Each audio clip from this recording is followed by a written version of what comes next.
What is up, everyone? Welcome back to another video. Today we are having a look at my first transfer plans for Blank Game Week 28.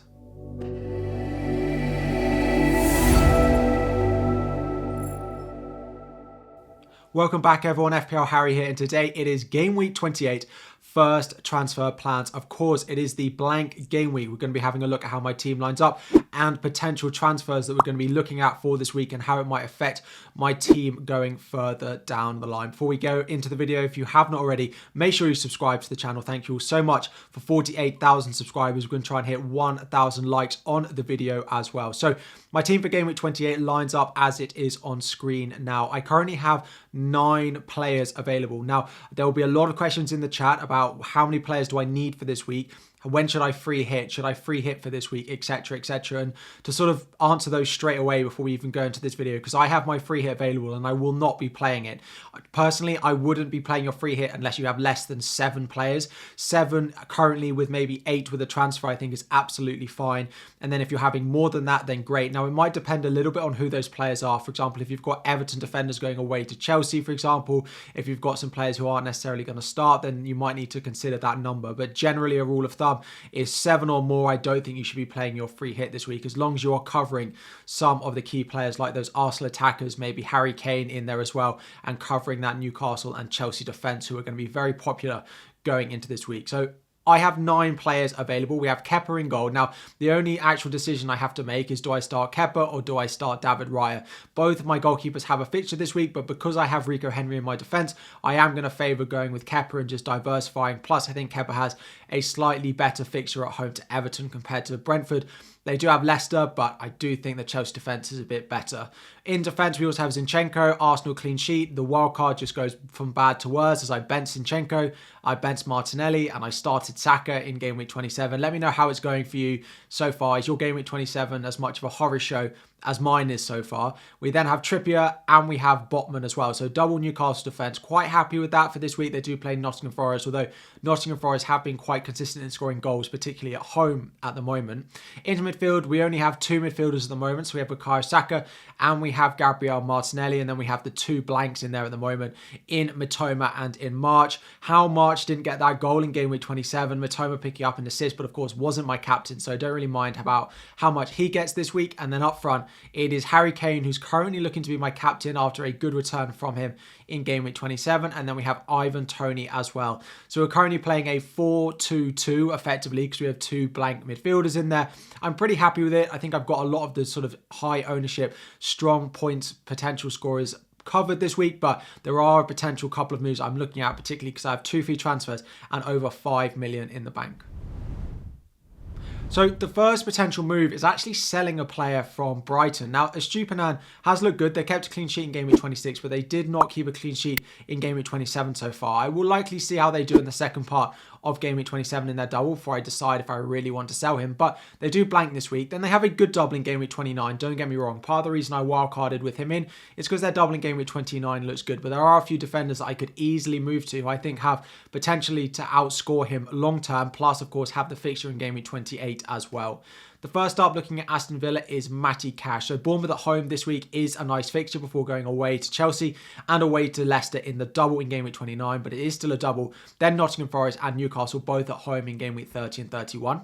I could go to Fabian Schär and that would give me triple Newcastle defence. Now, I don't necessarily think that's worthwhile. I'm recording just as the Newcastle Wolves game has kicked off. I might see how they get on in that one. If they look back to being good defensively with Schär back in the team, then maybe I'll go there, but I think a triple up seems a step too far.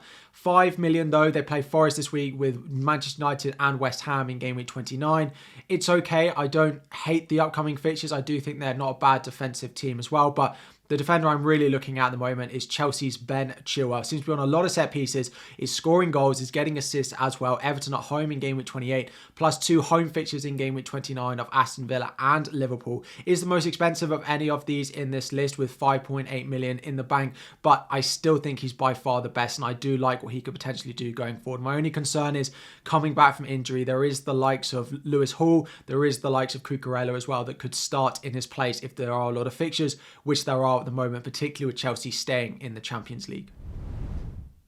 The other potential transfer is selling Erling Haaland. A video I never thought I would be saying, things I never thought I'd be discussing, is selling Erling Haaland. The man did score again in game week 27, but of course no bonus points for him. He does blank in game week 28, followed by no double in game week 29. Before we go any further, if I do sell Erling Haaland, it will be to buy him back in game week 30. It will just be a 2-week short-term thing of selling him for game week 28 and 29, where he only has one fixture to bring in someone who has 3 fixtures across those 2 weeks. And there are 3 real players I'm looking at. I could go to João Felix of Chelsea. Again, looks good. He may have picked up a slight knock, so need to have an eye on that one and keep an eye out to be whether he's going to be back available for that Everton game. But as we spoke out with Chilwell, 3 home fixtures on the bounce are nice, and Chelsea do look like they're rebounding just a little bit, dare I say it, as a Chelsea fan. Iheanacho there, we have Brentford away, then Crystal Palace away and Villa at home. They look very mixed in front of goal at the moment, but Iheanacho does feel like one of their main goal threats, but we know what Leicester do in terms of rotation, particularly up front, with the likes of Patson Daka and with the likes of Jamie Vardy, all fighting for spots up front. And then the final one, probably the one I'm most likely to go to, scored again in game week 27, is Ollie Watkins. Again, like Matty Cash, Bournemouth at home this week. Then it is a difficult double of Chelsea away, Leicester away, but Watkins is scoring goals for fun at the moment, and I do really like what he could do. He would potentially stay in my team from game week 30 onwards, and I would then look to sell Ivan Toney, who is in my team at the moment, to go and buy Erling Haaland back. So this is how my team is currently lining up for game week 28. At the moment, I'm quite happy with it. Of course, I only have 9 players to be putting out at the moment because I do have 3 bench players in Erling Haaland, Stupinan and Marcus Rashford on the bench with no fixture. And then, of course, the double Brighton midfield in Matoma and Solly March starting for me again with a blank fixture this week. 5.6 million in the bank and 2 free transfers to use. So I am planning on using at least one of those 2 free transfers. Now, I do think the 2 transfer options I've looked at are very likely for me. It's just whether I think both are going to be done this week. Just because if I do both this week, the transfer plans I have going into game week 29 for the double is Zinchenko and Martinelli or Saka, depending on who I want to keep, up to a Manchester United player. So Martinelli up to Bruno Fernandes and Zinchenko up to Luke Shaw is the way I'm going. So if I use 2 transfers this week, it means I have to take a -4 next week. So although it looks great, add 2 extra players this week, have a full 11, and then, you know, take a -4 next week, potentially I don't necessarily think it's that worthwhile, but it does still add a fair amount of fixtures to my squad this week, and then we'll add fixtures to my squad going into game week 29 as well. So I've talked about them. I do think I'll probably end up making both, and I think Chilwell will come in for a Stupinan, and then I will go Erling Haaland and bring in Ollie Watkins as well, which will give me a full 11 going into game week 28. So those are my first transfer plans. Let me know in the comments any questions you have about your team, any thoughts you have about my team as well. Drop it all in the comment section down below. Thank you all so much for your support. We're going to try and hit 1,000 likes on the video. Smash that like button if you have enjoyed. Thank you all for watching. Subscribe before you go, and I'll be back again very soon.